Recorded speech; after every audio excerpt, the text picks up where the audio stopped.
Bonjour chers téléspectateurs et bienvenue dans une série d'interviews avec des experts, des opérateurs dans le secteur routier, tous réunis ici à Rabat pour assister au séminaire international sur les concepts innovants de l'exploitation routière pour une mobilité plus sûre et plus durable. Sans plus tarder, j'ai l'honneur d'avoir avec nous dans le plateau de la Web TV Monsieur Lhnou Khaled. Vous êtes professeur à l'OHTP, l'École Hassania des Travaux Publics. Bienvenue, merci d'avoir répondu favorablement à notre invitation. Merci à vous pour l'accueil. Merci. Lhnou, toute première question directe, comment voyez-vous le niveau de la concrétisation, réalisation de ces concepts innovants d'exploitation routière ici au Maroc?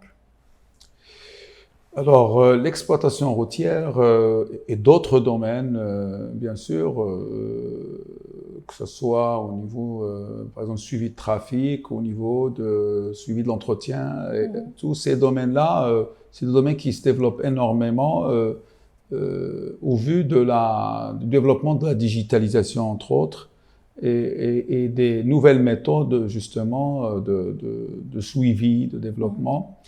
Donc, c'est des choses qui se mettent déjà en pratique à travers, par exemple, tout ce qui est gestion de trafic urbain, à travers, par exemple, les services de tramway, au niveau de l'ADM, au niveau du suivi des ouvrages d'art, par exemple, par le CNER et autres. Donc, c'est des choses qui se développent énormément, et même au niveau de la recherche-développement. C'est des thématiques qui reviennent plus souvent actuellement. Est-ce que la recherche scientifique dans ce domaine, elle accompagne justement la volonté de mieux innover dans ces concepts d'exploitation routière? Justement, c'est un domaine ou une thématique très fertile d'ailleurs, qui est d'une part multidisciplinaire, parce qu'elle fait appel à bien sûr au domaine, je dirais, de base, comme génie civil, hydraulique, tout ça, mais aussi à tout ce qui est informatique, géomatique, disons, déploiement des big data, de l'intelligence artificielle. Et c'est toutes ces techniques-là qui sont mises en œuvre pour justement accompagner les besoins des opérateurs.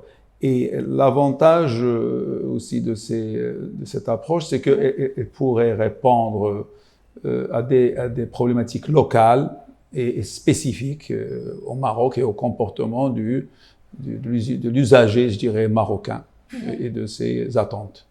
Surtout avec l'avènement de nouvelles technologies, l'intelligence artificielle Parfaitement. Aussi, il faut quand même anticiper.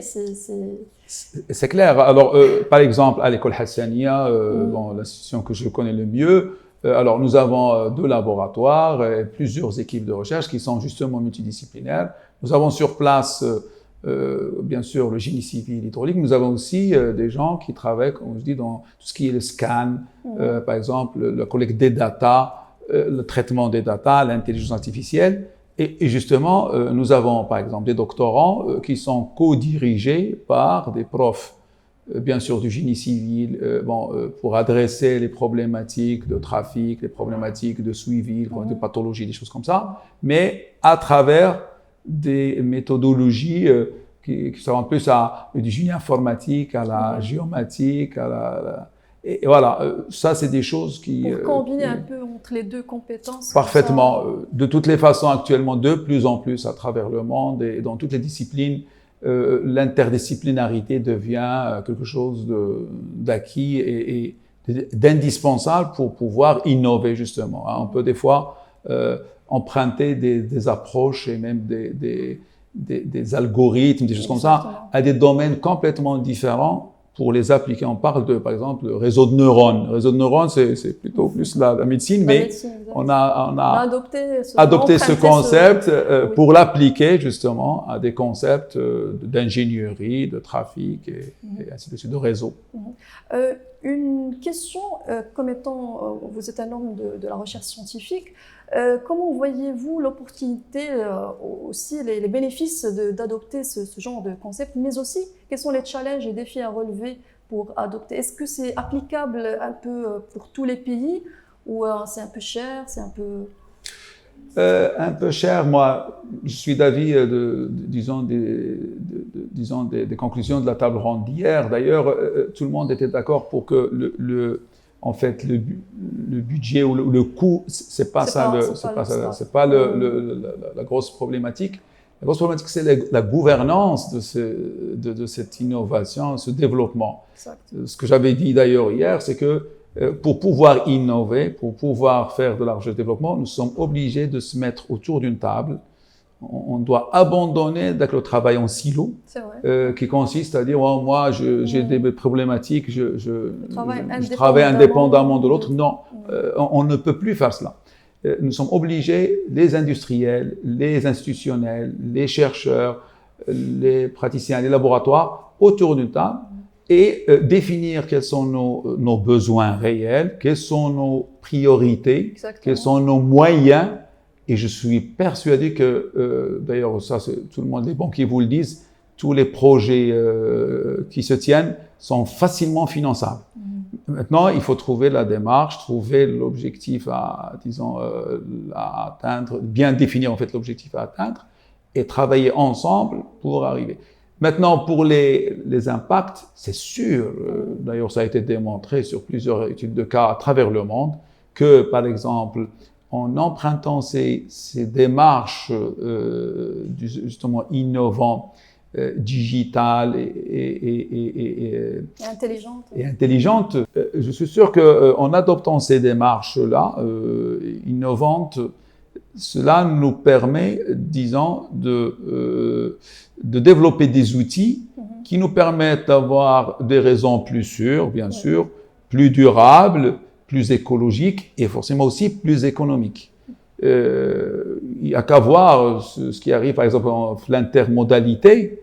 Vous dites combien est-ce qu'on perd de temps et d'argent et qu'est-ce qu'on génère dans l'atmosphère comme impact néfaste en gaspillant énormément de temps et d'énergie dans, disons, dans des systèmes qui sont mal interconnectés et mal optimisés.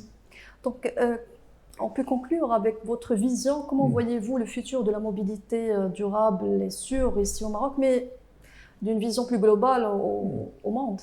Est-ce que vous êtes plus optimiste pour le futur de la mobilité? On est dans le bon sens? On est, je pense, dans le bon sens, surtout avec des démarches comme ça a été présenté, par exemple, comme le SaaS, par exemple, la mobilité as a service ou des choses comme ça.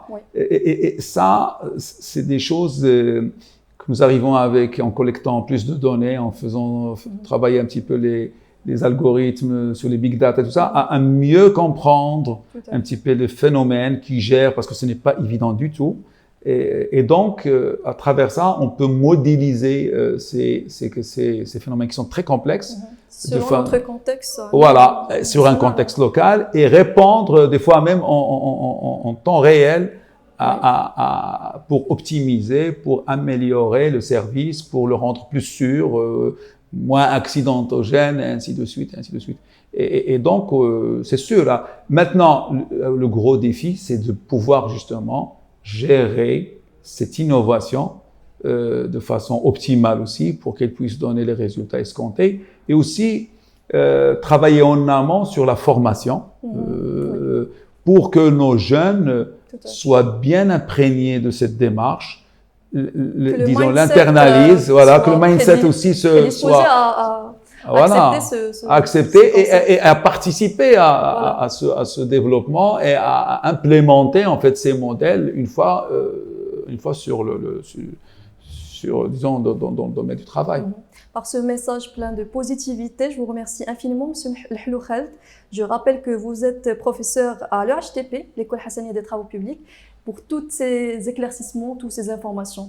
Merci beaucoup et bonne chance. Merci, Lhlou. Merci à vous, chers téléspectateurs. Je vous donne un autre rendez-vous avec un autre invité. À très bientôt.